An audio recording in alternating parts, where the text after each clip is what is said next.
Hi, everybody, and welcome to New Research at Noon. Thank you all for being here. We may have more people join us. This is an opportunity for you to get to know two of our senior doctoral fellows, and these two fellows are associated with the Caribbean Studies program. They have such exciting research projects, and they are getting ready to finish. That's why they are called Senior Doctoral Fellows, which is why we were talking about next steps. So some of you may have heard us talk a little bit about the postdoc, because that's the next step after you finish your PhD, postdoctoral fellowship, postdoc. But we're backing up a little bit today to find out a little bit about Ben and Joanna's doctoral journey, how they got to where they are right now. So for undergrads who are thinking of grad school, are wondering what might it be like to first do a master's and then a doctoral work, would that be for me? This is a perfect opportunity to hear about their adventures in the academy and the highs and the things that were challenging, but things that they managed to make work. And there's a chance for all of us to ask them questions. So there are three sets of questions, and Joanna and Ben will take turns answering them. And then after the first set, we'll see if folks want to ask any questions. We're a little informal here. You can raise your hand or type it in the chat, whatever feels good. Then we'll go to our second set of questions and then to our third. So welcome again to everybody who's here. Phoebe just joined us. Hi, Phoebe. And we are going to start. Here we go. So our first question is, could you tell us what university, what program you're doing your doctoral work in, and why did you decide to do doctoral research? Not everybody does. So Joanna, would you begin for us? Sure. So I'm in the University of Toronto's PhD in Planning program, which is in the Department of Geography and Planning. And I actually started my academic journey somewhat at U of T. I completed my undergraduate degree. I didn't start at U of T. I started at McGill, but I moved back to Ontario, and I finished my undergraduate degree in Ibero-American Studies, it was called at the time, Latin American Studies, Spanish, and political science. And when I left my undergrad, I really enjoyed studying and being a student. And when I left my undergrad and I wanted to work in the world in a way that contributed positively to the world, my dad, who's a farmer, said to me, you need a skill. Just knowing stuff and being passionate about stuff is not enough to actually help anything. And so he said, he suggested accounting, which made no sense because I can barely add. And so I started to look at different options, and planning really just called to me. And so I went on to do my master's degree at Guelph's International Rural Planning and Development Program. Wow. And that really just enhanced my desire to sort of research and work in the field. I did my master's degree. My thesis was about vulnerability to climate change and extreme weather in hillside families in Honduras. And that's where I came across the question that I wanted to explore in my doctoral work. And if I can indulge in a little anecdote, Please, I was working with families who lived in what's defined as like extreme poverty. And one of these families that I worked with quite often lived up in the hillsides. Like, it took a long time to get to where they lived, and they had 11 children, and they didn't have a vehicle, they didn't have motorbikes, they didn't have anything that would make their lives sort of more easy. Their house was made from adobe, like, just mud bricks. And they had a television with a DVD player built into it and a gas generator. And I was like, this is the weirdest thing for you to have. We were doing, like livelihood asset analysis. And so I had to ask them why they chose to invest in that rather than other things. And the father said to me, Honduras has so much gang violence, and Wow. it's such a big problem for teenagers. And I have 11 kids, and I know where they are every single night. They are all here watching Mission Impossible for the 13th time because we have this asset for them. And that's more important to me than being able to get into town easily, or, all of the other things we can cope without, but we need to be able to have our kids safe. And so it got me thinking about how in these situations of extreme poverty or need, and violent contexts of violence, how teenagers' lives differ from the life that I experienced as a teenager. And so I went on to work for the IDRC, the International Development Research Centre of Canada, which is a crown corporation of the Canadian government that does funds research on international development issues. And while I was there, I decided that I would apply for my PhD, and I ended up coming back to U of T. Wonderful. Thank you for sharing that story. There's so much in what you told us. Number one, even though, our parents don't always understand our desires and our view of our own future, sometimes they have something to say that really helps us and takes us on a journey. Maybe planning wasn't the skill that your dad had in mind, but it certainly is a skill. And from there, you found a real interest and passion for a number of issues, and you actually got to do some international work.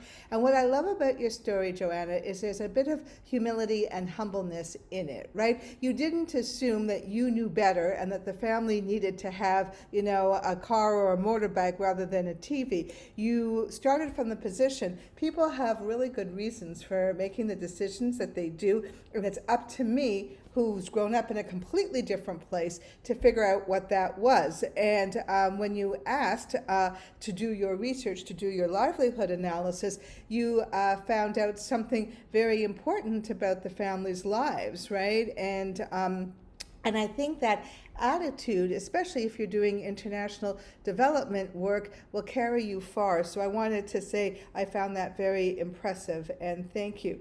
Now, Ben has already jumped into the conversation. When Joanna told us about learning a skill, Ben told us his dad wanted him to study law. So Ben, we can see you're not in law school. You're doing a doctoral program, and you are our advanced doc fellow in Caribbean Studies.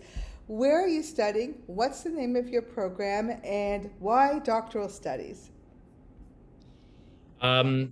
Yeah, thanks, Joanna, for that wonderful narrative. I'm afraid that mine won't quite live up to that high standard, but I am doing the PhD in comparative literature at U of T, which is a small program. It's a center rather than a department.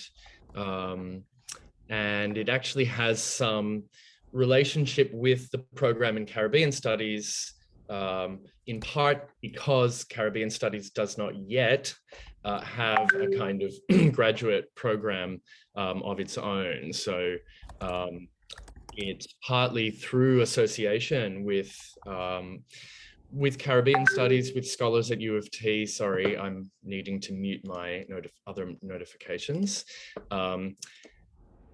That I've come to Caribbean Studies, but the story kind of begins quite a while back. If we're telling the paternal anecdote, my father said that perhaps I should consider going to law school, not as an alternative to doing a PhD, but back when I was in undergrad, or I had started an arts degree for a year in Melbourne, in Australia, where I'm from. But then got into drama school, which was an undergraduate degree in theatre, in acting, essentially, in theatre making. So it was against the prospect of me being a struggling actor and theatre maker that my dad gave me that piece of advice. And why doctoral research? Particularly given that it's in certain ways, it's hardly a more secure career trajectory than being an artist. But the reasons are kind of connected. I trained as an actor. I finished that degree. I worked for some years as a performance maker, as an artist. I traveled quite extensively, and then I realized that I actually had a kind of intellectual interest in performance and theater and theatricality and philosophy, and how these, how theater and philosophy kind of have worked together for thousands of years, really. And so that led me back to the academy, and I went back and did an undergrad, a second undergraduate degree in literary and cultural studies. Did my honours, which is a strange, outmoded British system filigree. It still survives in the Australian Academy.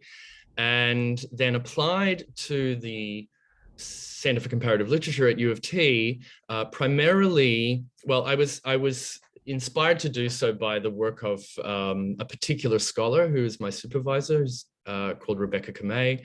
She works on Hegel and Marx, but also contemporary figures like Walter Benjamin, and specifically is interested in how philosophy has taken up ideas of theatricality, and how this connects with political struggles and analysis of politics, particularly in a kind of Marxist and anti-capitalist, anti-colonialist vein.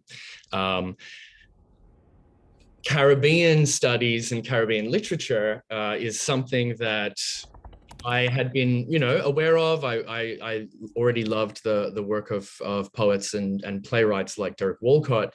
But Toronto, it turns out, I didn't know this when I moved here in 2017, but I quickly learned that Toronto really is one of the best places outside the Caribbean itself to study Caribbean culture and to learn from some incredible, like really a large number of incredible Caribbean scholars and Caribbeanists, those who study Caribbean thought, literature, artistic production, history. And in terms of an important moment in my doctoral journey, so you've heard that I trained as an actor and had this interest in theater. I also, in more recent years, but still over quite a number of years, have developed an interest in psychoanalysis, both psychoanalytic theory, but also the clinical practice of psychoanalysis. And this, I would say, is the skill, aside from the skill of doing scholarly research in the humanities, which of course is a very important skill, but a skill that doesn't necessarily always find itself lining up with career options. But I am essentially a psychotherapist in training with the Toronto Institute of Psychoanalysis. And an important moment in my doctoral journey, I would say, was a coursework unit that I did quite late. So in comparative literature, in the PhD program in comparative literature. And I also was what's called a direct entry student, meaning I didn't have a master's degree when I started my PhD. And that meant that I did extra coursework. So I did 12 half-year courses, which really was, a full year of coursework. And toward the end, in the summer semester of my second year, I took a course not listed in comparative literature, but actually in the English department, which was about Shakespeare and Psychoanalysis. And that was with a professor called Elizabeth Harvey, who I developed, an important working relationship with. And in the context of that course, I started to frame the ideas that became my my doctoral project, which we will talk about in the next question. But that was an important moment for me, partly because it allowed me to kind of synthesize a number of my interests and actually sort of claim a project that felt very authentically mine. The Caribbean aspect of it kind of, it came a little later, and so I can maybe go into that a bit later, but it was also an important sort of personal and professional experience beyond the doctoral research, because I met a scholar who was herself, who had chosen to train as an analyst and was in the process, in fact, of retiring from academia to pursue full-time analytic practice. So it both kind of licensed me to really commit to a psychoanalytic framework in my doctoral work, but also to think about my other prospects. And it also turns out that Ontario and Toronto specifically is a great place globally to study and practice psychotherapy and psychoanalysis, partly because of OHIP and the various kind of gains that a certain kind of progressive health policy, a bit beleaguered from time to time, but nonetheless surviving in the province, has allowed for. So yeah, I suppose that's my anecdote.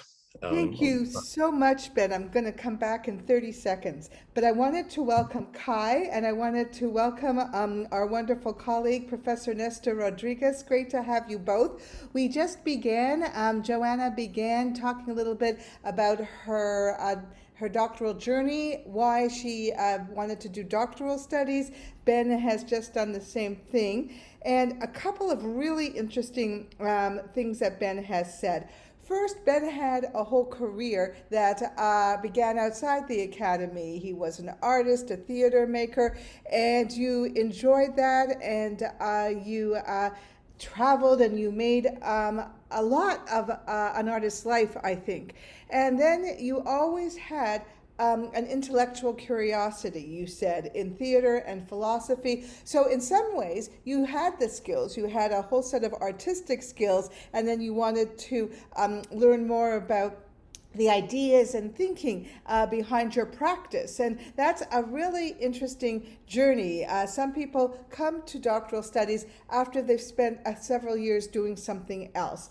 And this is the really important part, I think. You did some research, you did some reading, and you found somebody who inspired you. And that somebody was actually a person who was taking doctoral students. So in some ways, you hit a really beautiful moment where somebody whose work you had been reading and meant something to you was actually still working as an academic and had a space to take you on. And I think those kind of moments are really magic, but they don't happen without reading and researching. So that is wonderful. It Sure. was so interesting. Yes, go ahead, Joanna, please. Sorry, I would just, before we go on to the next question, I just wanted to pick up on something that Ben said, but I'll wait until you're done. Sorry. Okay, great. It makes it more dialogic. That's perfect, Joe. Thank you for telling me. Okay, so then Ben found himself in Toronto because he had this connection with the supervisor, and then you began to explore what Toronto had to offer, and you found it was one of the best places to study Caribbean culture, literature, history, theater production, and of course Caribbean studies is interdisciplinary, and so all of these different kinds of ways of thinking about the Caribbean were here for you. And the other interesting thing is not only were you inspired by your supervisor who had connected theater and philosophy, you were also inspired by a particular interest he had in psychoanalysis, which, as we know, you can use as a set of ideas to think about the world and a particular research project, but you can also train as a clinician to help people make sense of their lives, right, in a counseling context. And now you're training. And I wanted to pick up on that because I think these days, as Ben was saying before lots of us joined and we officially started, it's not an easy market, the academic market. It doesn't mean that you can't create a beautiful career, and it doesn't mean that you won't find work as an academic. Lots of people do, but you'll hear a lot of young new academics talk about the precarity of it all. You're teaching a number of courses. It takes a while for you to get a full-time full-time job. So this idea, Ben, that you are going to have a hybrid career, one that might connect with the academy in a number of different ways, but also have a clinical psychoanalytic practice is really interesting, because a practice can be, reduced if you get a full-time job in the academy that requires you to spend most of your time doing particular kinds of academic work, or it can expand if you, find you love it and you'd want to make that a bigger part of your life. So lots of ways to think about an academic career. And I love that you're thinking of the hybrid. Now we're going to go back to Joanna, because Joanna wants to layer what Ben said. Floor is yours. Yeah, thank you, Tara. I think I've been talking to my students about this recently. So this is, and a lot of them are here. I can see you, everyone. Thanks for coming. I wanted to reinforce this point that you made, which is that I think a lot of us move into doctoral studies only when we find someone who kind of validates the weird, crazy ideas and unique approach that we've been ruminating on. And Ben sort of mentioned that like, okay, I found this person and I was like, oh, if she is doing something like this, I can, like, this is also valuable and I can also do it. And I think that often it can be very isolating if you have a sort of an academic brain or personality and you're just out there consuming things, especially if you are interdisciplinary, which, like Ben's just mentioned, like 5 different departments at U of T where he's got different people, and I'm the same. Like, I have literally, the biggest critique that planners have of my work is that I'm not talking about other planners enough, and that I should only cite planners. And I reject that premise wholly. And so I think that sometimes when you're very interdisciplinary, my master's supervisor used to very politely say, "You're eclectic." He would always say it with that tone and with these air quotes. And so he valued that I was eclectic, but acknowledged that that was a challenge. And when I started to look for supervisors, that was a challenge. In fact, I applied to geography for my PhD. Yes. Because I was told that there were more geography departments and geography jobs than there were planning, which is accurate. And I got a call from our graduate secretary administrator, and she said, informally, I want to let you know that when the acceptance committee sat down, the planners picked up your application and they'd like to offer you a spot. And I said, well, I was told I should go into geography. And she said, candidly, geography is not going to take you. So just take the planning spot. And when I got to the department and I asked why, they said, well, you already have one planning degree. There are very few people with planning degrees in Canada. Geographers geographers don't consider planners geographers. And so planning is like, you've now defined yourself as a planner. I don't regret that, but I think that's also an interesting point for students considering this. Like, I applied to departments that were like, who are you and what are you doing? We don't understand what you're doing. And that's an experience that might happen when you're interdisciplinary. And there are moments where you find people that just get you and who have jobs. And then you say, okay, there might be hope for me if this person managed to make this work. And so I did reach out to many people that I would just see people's names on websites and look at their academic history and think, oh, they took an eclectic path as well. And I would reach out to them and just ask them for advice, and they would connect me sort of snowball style to other people. So being eclectic or, unique in your approach can be an uphill journey, but it's a journey worth taking.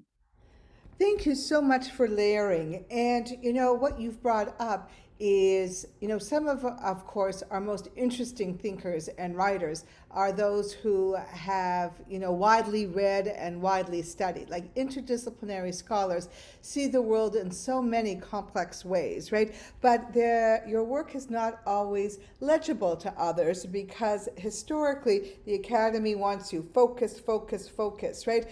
And what I love about what you just shared is that you were able to make yourself legible to a particular program, the planning program,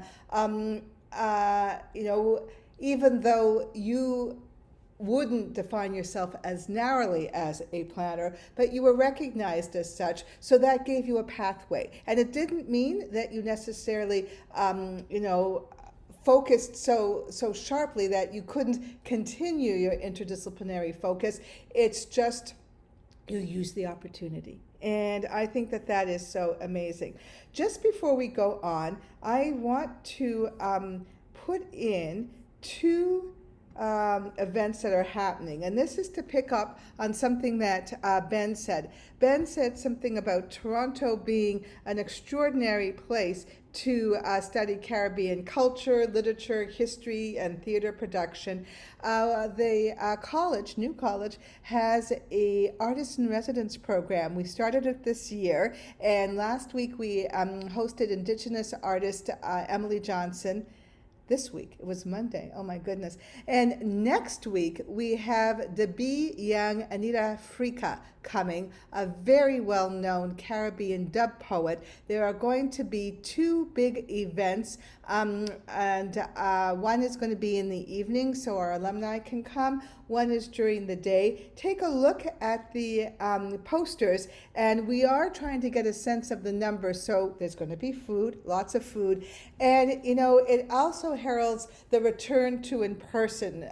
We had, I think, 40 people at Emily Johnson's event, and it was the first time in 2 years I've been in a room with that many people. I hadn't met a lot of my new college colleagues because I started the VP role during COVID, and it actually felt wonderful. We wore a mask, we were careful. The William Do, for those of you who've been there, is very big. So I think if you're just about ready to come back to campus, I know some of the students are already on campus a lot, this would be a great event, and I think it's very exciting. So yes, you're absolutely right, Ben. Toronto is a wonderful place to study Caribbean studies, and we have this amazing artist in residence coming, and I'd love to see everybody there. So just make sure that you register so we get the food numbers right. My final numbers are going in on Monday.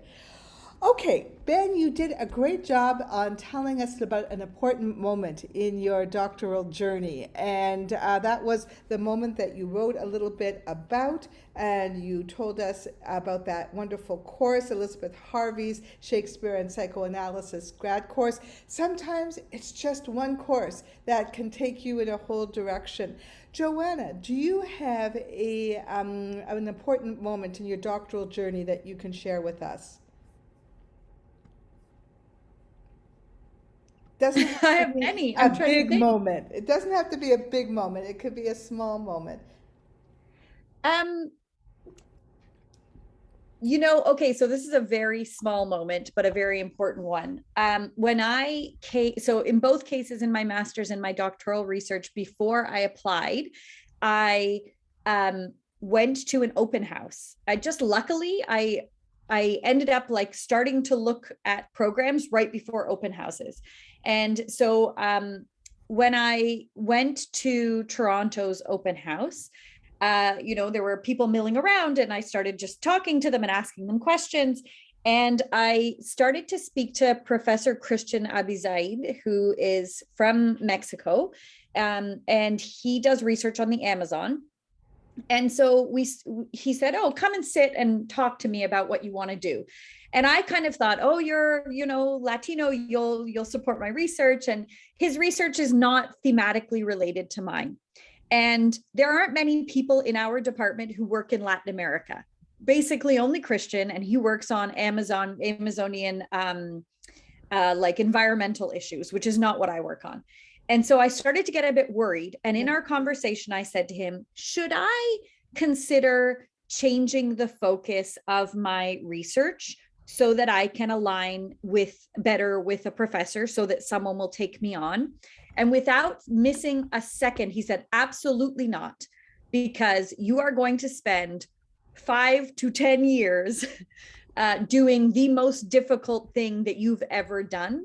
And so if it's not yours and you don't love it, you won't finish it. And that was such a good piece of advice, because you feel so precarious when you're applying. And like, I talked to a lot of different scholars. I had Skype, this was before Zoom, but I had Skype conversations with a couple of professors in the UK, at Oxford, at LSE, and they all had kind of projects that aligned with mine, but they wanted studies, like research staff. They wanted people who were going to do their research work. And I didn't want to do it. And so I started to think, maybe I've misunderstood and I should just fall in line with these studies. And I mean, it's hard enough, I'm sure Ben can back me up, to like keep going on your own project when you love it. There are days when you just think, why am I doing this? And so if you don't feel really passionate about the work you're doing, there is no reason to do it. It's not well paid. It's not, well celebrated or recognized. Nobody's going to read it. Like, people around you, no one understands what I'm doing. None of my friends, none of my family, they're all very supportive, but they don't get it. And so if it wasn't a passion project for me, I would not do it. And I think that was a really important and very sort of transferable lesson. Thank you so much, Joe. And I think what you did is you really showed us two different models. I also work with graduate students, and my graduate students have come to me because they're interested generally in issues of gender, sexuality, and schooling. I did run a big research project, and I must have had about 15 graduate students come in and out. A small group were with me for almost the entire 6 years. Some of them, wanted to use some of the data that we were collecting. We were doing interviews with families on their experiences at school to do their own research.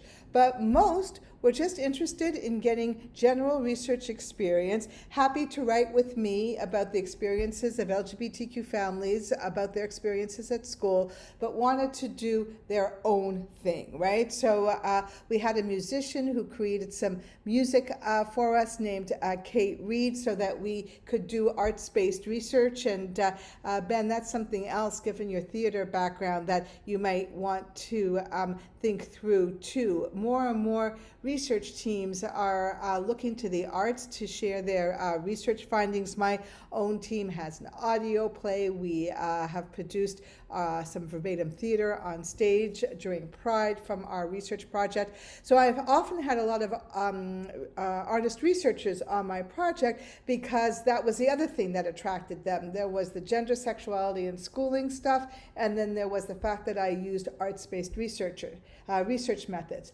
So, but some of them wanted to use our data. Some of them really wanted to do their own thing. And so Kate, for example, went into an alternative school in Durham that had a really good set of courses for youth who identified as LGBTQ. And they worked with queer folk songs to do some identity work and to understand how queer music can make a difference in the lives of youth. So there really are two models, but I loved what you said, Joanna, that although it's tempting, because you really do want to find a place for yourself in graduate school, in the end, if you're not passionate about, your own study, it could be a slog, right? So there are strategies for getting into grad school, but both Ben and Joanna have told us you really, really need to love your study. And if it aligns with your profs, more power to you. There's something that gives you some advantage, right? Because you have your prof to talk about your data with, and Joanna doesn't. But it was your passion for what you were doing that sustains you. And the caveat that I'd add is, for a master's level, I don't think there's any problem aligning with a prof, because you really don't know what you're doing yet. And getting the research, like being able to work closely with a professor for a year or two, is a really, really good experience. You consider it sort of like training, right? Whereas a doctorate is really has to be your own thing, in a way that for a master's, I wouldn't say that. I would say, yeah, like if you can find someone amazing who's going to help you learn and train you in what is social research, then I wouldn't really care as much what the focus of the research was. Perfect. We're going to hear more about your research in a minute, Joanna, and I didn't know it was research-based. We want to hear all about the film festival, but we've had a lot of discussion. So I wanted to open it up to our listeners, to our participants. Are there any questions for either Ben or Joanna on what they've shared with us so far? Feel free just to unmute and say, hi, I'm so-and-so, I have a question. Or if you feel better, put your question in the chat. We'll take just a few seconds to give you a chance to think, is there anything you want to ask? And I always tell people, everything is interesting to us. So ask anything you want, but we have lots of other questions if there's nothing. Any questions so far? Maybe while we're waiting to see if there are any questions, Tara, I just would love to come back on what Joanna said. I mean, my first impulse is to say that it's absolutely, the passion piece is absolutely true. And particularly, what Joanna said about it's hard enough even when you are passionate about your project to do a PhD. As that person said to you, it's the hardest thing that you ever will, probably the hardest thing you ever will do, and almost certainly the hardest thing you've ever done up to that point. My analyst says that, I never wrote a PhD myself, but what I've heard is that you basically, you are doing something that you cannot do. And the only way you develop the capacity to do it is by doing it. So you're kind of like at the edge of yourself constantly. At the same time, it sounds to me like Joanna had a journey where there was a clear idea of what the project was going to be about from the beginning. And for myself, that wasn't the case, although what I was passionate about was clear. And I think that this moment I described of that course of meeting Elizabeth, Professor Harvey, not Dr. Harvey, but, also a psychoanalyst, was, a kind of reinforcement. And I was also very lucky with my supervisor that she was someone who shared my interests and very much validated the passions that I had, which, as you mentioned, they're interdisciplinary, psychoanalysis, Marxism, literature, philosophy, theater. These are not, there aren't departments that deal with all of those things together, except maybe comparative literature, and even then. But it was a process of sort of refining and also adding to my interests, to then come up with a project which I could really say, yes, I think that this needs to be done, and I believe in this, because if I didn't have that, I think I would have already given up, frankly. So yeah, that's just to add a bit of and the journeys vary a lot. Yes. And so I think I was lucky, but perhaps also I feel vindicated in the decision to follow this particular prof to U of T, which otherwise I wasn't aware of the whole Ivy League of Canada discourse. I just was I want to study with this person, and I want to study in comparative literature, I think, because I'd become disaffected with philosophy departments. I'd become disaffected with performance studies. I just wanted to do what I wanted to do and not have a kind of, overweening disciplinary boundaries to kind of hem me in that way. So, that I think that's just another way of understanding what it means to say, you have to go with your passion, you have to go with your gut. Because it just won't serve you otherwise, I think. Yeah. Beautiful, Ben. And if I can just add to this, because Please. Ben, a lot of these folks are my beautiful students who I love, and they have reminded me in the past that sometimes I talk about how difficult research is and how everything always doesn't go the way you thought it was going to go. And they often say, why are you teaching us research methods if you're telling us how difficult it is?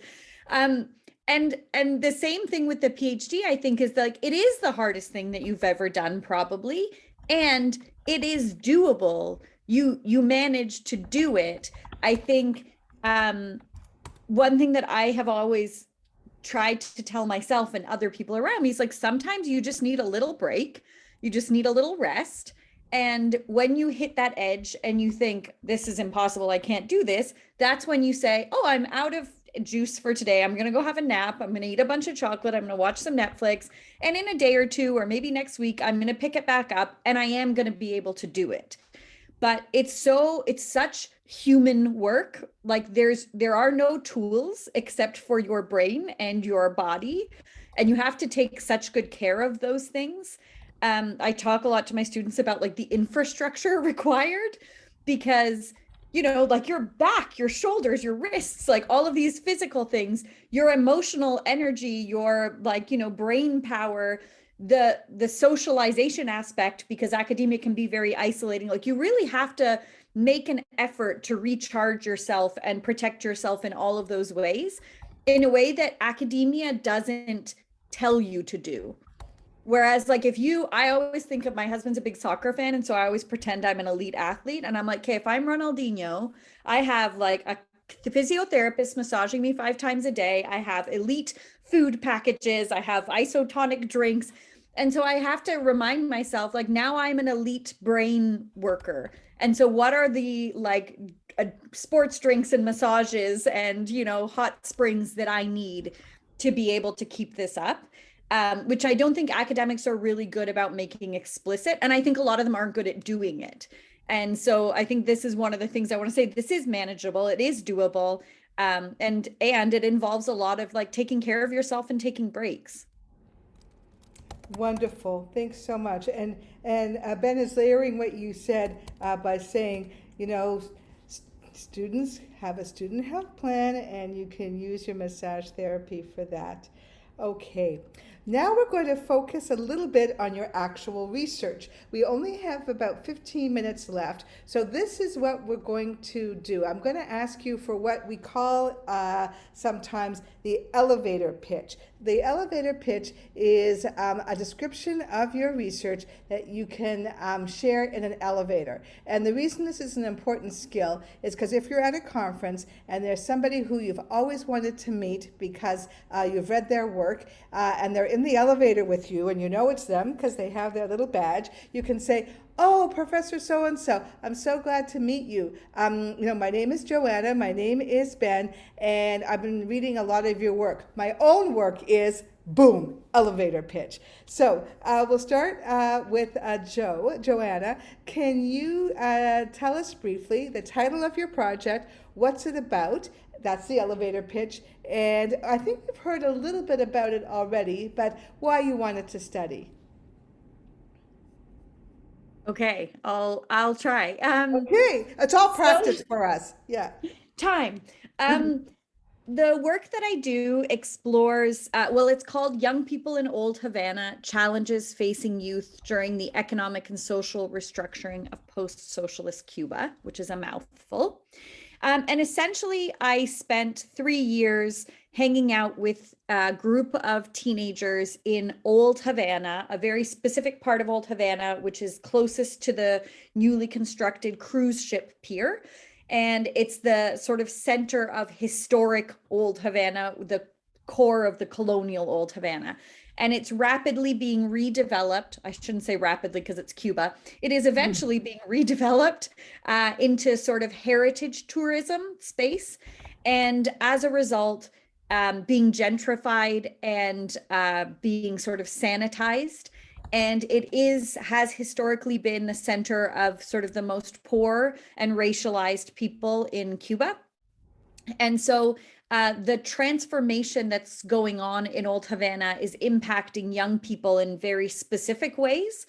And so I spent 3 years doing popular theater, creating a short film, diaries, walking tours, neighborhood mapping, to learn how young people used their free time and to sort of develop their own identities and make sense of their lives.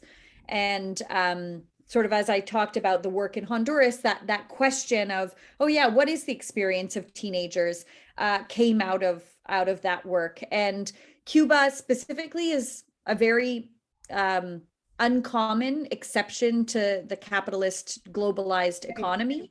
And so we wanted to kind of take a look at, in this situation in which they're not going to starve to death, and they're not in imminent danger, like violence danger, like they would be, for example, in Santo Domingo or in Tegucigalpa. What, in this relative position of freedom, what does life look like for teenagers, and how are these new changes affecting what was a little bit idyllic of a life for teenagers before? Great. That was perfect. That was the elevator pitch. So clear, so accessible, and I think it's an amazing project. And I'm very happy to hear how well it's going. And folks who just joined us, it's going so well that Joanna got a postdoc, which is very exciting. Can you just tell us a little bit about the film aspect, and then we're going to move over to Ben to get his elevator pitch. Yeah, really briefly, we used, so I'm going to try and talk to Ben about this offline at some point. We used performance because there are a lot of things that are unsayable in the reality of these teenagers. And one, ethically and risk-wise, I didn't want to put them at risk. There's a lot of surveillance in Cuba. And two, sort of emotionally, there's a lot of knowledge that's held in the body that's not necessarily verbalized. And we wanted to be able to access that. And so we did these popular theater things in, parks and open spaces in Old Havana, and we filmed them. And obviously the audio is not great. And my kids said, we think we're really good at this, and we think everyone in the world should see it. So we need to make a movie. And I said, yeah, sure. That's basically the same thing. It is not. Oh. But we had $1,000 and 9 days, and we managed to do it. And I mean, it's not winning Oscars, but it did win at the Miami International Cuban Film Festival. It won Best Short Film. So we're pretty proud of them. Who directed and who did the camera work? Was it the youth themselves? I had a friend who worked for Cuban television, and we sketchily used his camera, and he filmed. And I sort of corralled, I don't know if directed is the right word. I corralled people, and they wrote it themselves, and sort of made decisions. We made decisions very collectively, but yelling like, get into your spots now, was my job.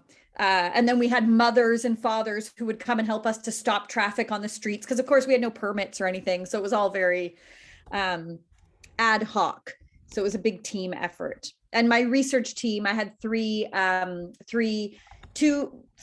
graduate students from Cuba who worked with me for the entire 3 years and did very heavy lifting around the film. Excellent. Physically and emotionally and creatively. Beautiful, beautiful. Ben, I'm going to be there in just 1 minute, but one of the folks who is participating today, Jay Ying, asked about the ROP project. So ROP stands for Research Opportunities Project, and it's a U of T initiative that is intended for students in year 1 and year 2. So going into year 2 and year 3. And the application process is over now. I think we've missed the deadline, but it's something that you can think about for next year.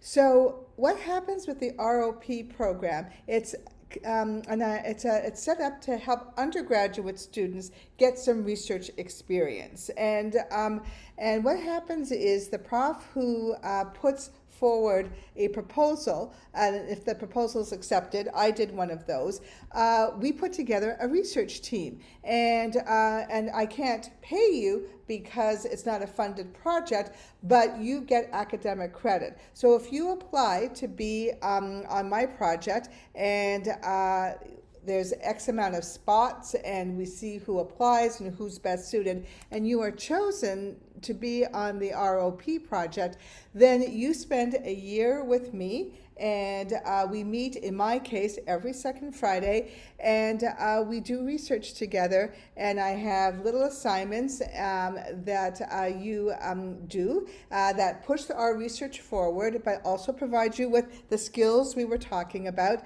and research skills in this case, and you get an academic credit. Some profs run their programs for just one semester, either the fall or the winter. Some profs run them the whole year. My particular project, which is called 60 Years of Queer, Trans, and BIPOC Activism, is for the whole year. So where we are in the process, I've got my proposal accepted, and I've had people apply. We are going through the applications. I have a grad student who's going to be on this project with me, and I think our deadline is first week in April 5th. And then the folks who are chosen then can say, yes, this is the project I want to be on. Some students, apply for 3 or 4 projects and figure out which is the best match for them. And then there's a second round. So to Jaying, you will be hearing soon, because as a matter of fact, I'm going over the applications this weekend, and we'll have an answer soon. So if there's anything else that you want to know, please email me. But for those of you who are in the audience who want a research opportunity, look for the ROP program. I'm going to see if I can find a link for you. In the meantime, Ben, would you give us your elevator pitch? Sure, I'll also do my best. I'm not sure it's going to be elevator contained, but I'll certainly try to keep it to less than 5 minutes. Okay. The title, mine is even more of a mouthful than Joanna's. Doctoral thesis titles, tend to be, particularly in the interdisciplinary side of things. So I've given Tara I've taken the responsibility off Tara to type it out, but there it is in the chat. It's the interpretation of storms, the idea of the Tempest, and the dream work of decolonial desire in Caribbean literature. So my project kind of starts from the observation that in the contemporary, we're dealing with storms in a way that we that human cultures, and it's a truly global phenomenon, have never done before, in that we, under the conditions of what is now widely referred to as the Anthropocene, which some scholars, and I tend to agree, think that it might be more accurate to refer to the Capitalocene, but however you name it, we now know that storms, the storms that are more and more besetting the world, the Earth, the planet, are to some extent, at least, and to a larger and larger extent, human generated, or and so this is what's referred to sometimes as catastrophic capitalocenic climate change and its attendant weather events. So I came to this starting point via trying to find out how I could take my interest in Shakespeare, and specifically in the Tempest, and the problem of the problem of coloniality in literature broadly, in English literature specifically, and paradigmatically in the work of Shakespeare, who's writing right as the English colonial project is kind of really getting underway. Of course, the Spanish and Portuguese colonialism in the so-called New World had been going already for some 100 years or more, but there is a way in which thinking about literature in relation to colonialism and the transition to capitalism has become concentrated around the study of Shakespeare in certain ways, and specifically around the text of the Tempest, which, as you probably know, without going into details of the plot, essentially stages a colonial interaction of a European statesperson who is statesman, definitively a man, who is shipwrecked on an island somewhere and enslaves the one local human and also the spirits of the island. So my dissertation asks, how should we read the Tempest today, given that we now experience tempests in a different way, in a kind of historicized way, i.e., human history is no longer facing nature as this absolute other, but the storms are generated in part because of human activity through history, and specifically the human activity called global capitalism and the colonial the colonial violence that made that transition to global capitalist hegemony possible. And so, I, in trying to work out a way to read back the Tempest from this contemporary moment, I realized after a fair bit of reading and research that the Caribbean, where the Tempest is often said to be kind of set, this new world which Shakespeare can't really have known very much about at all. The modern and contemporary literature, and by literature, in comparative literature, we mean poetry, theater, philosophy, film, performance, dance, any artistic production can be comparatively analyzed, that writers like Césaire, Fanon, Edouard Glissant, and then even more contemporary theorists like Sylvia Wynter and poets like the recently deceased Kamau Brathwaite have kind of recurrently returned to the figures and themes of the Tempest in their own attempts to work through, to stage, and to think about the problems of colonialism and capitalism. And so the interpretation of storms is obviously a kind of reference, an oblique reference to Freud's interpretation of dreams, because, and this is my final point in this far too long elevator pitch, that I then was faced with the question of how to articulate or conjugate the relationship between this early modern text, right, from 1611, and these basically contemporary literary philosophical works from out of the Caribbean, which speak from the position of the Caribbean also within history, right, which is the position of a set of societies that were to a large extent formed in the very violence of global capitalism, of the slave trade, etc. And for me, the answer to that question was psychoanalytic theory from an extremely political point of view, and that's where this concept of decolonial psychoanalysis, the decolonial unconscious, decolonial desire, and the thesis essentially is that Caribbean literature helps us to read back into the Tempest a kind of decolonial impulse that I think, and that other scholars think, is present in that text, even though this troubles the traditional kind of historicism of literary studies, because, well, how can Shakespeare have known about the details of colonial life, and how could this work be decolonial before the colonial was even really happening? Well, I think it can, and I think that psychoanalysis gives us the sort of theoretical but also embodied resources to approach that question. Yeah.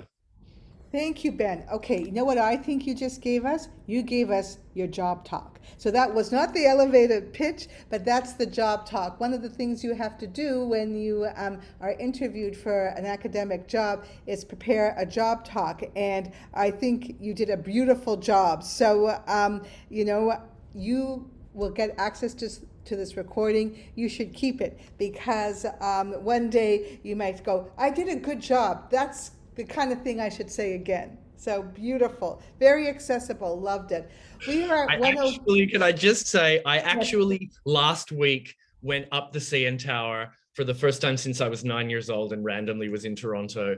And I love that idea. That was my That's the elevator. We're only taking those elevators. I'm not going 1 or 2 stories. I'm going to the top of the CN Tower. And the whole time I'm staring down at the glass floor of the elevator, just like in terror. Beautiful, beautiful. Well, I think we should all just give a really big hand to Joanna and to Ben. Thank you so much for everything. You did a brilliant job at this interview. We are going to make it available on the New College website, so those who can't be here with us can still hear you speak. For the folks who are here, thank you for coming. I'm sure you had an amazing time. I had an amazing time. I put the posters for the Be Young's 2 events at New College next week. Caribbean Studies students will love to be part of these events. There will be food. Please register today because that will help me order the right amount of food. On Wednesday, we're catering from One Love, which is a Caribbean restaurant here in Toronto. So I think that's going to be great. Thanks again, Ben, for the link. Ben, do you have a question? I just wanted to, before we close, I just wanted to plug something very, very quickly. It was my answer to a future question, which because of our long-windedness, we didn't get to, but a work that has inspired me recently is this book, which you may not be able to access yet. This is what's called a review copy, where you say you're going to write a review of a book and they send you one. It's called Decolonial Ecology, Thinking from the Caribbean World. It's by a Martinican ecologist, Malcolm Ferdinand. And it was published in 2019 in French. And it's really just like an extraordinary work. This is a painting of Turner's of a storm in which a slave ship is caught. And Ferdinand, the reason why this is inspiring is kind of retroactive. He returns, as do so many Caribbean thinkers, to the figures of the Tempest and to the image of the tempest, of the storm. Discovering this work, which I did via a friend who's at NYU, who I met at something that we did as graduate students. She sent me just like a photo of this book in French that she'd seen, and it just totally confirmed all of my impulses about the project. And I really recommend this book, which is just out from Polity, I think, and it's part of a really interesting series called Critical South. Thank you. The name of the author again is Martin? Malcolm, and I'll write it in because it's a strange spelling without the second L. Ferdinand. Okay. Yeah. Oh, perfect. Ferdinand. Okay.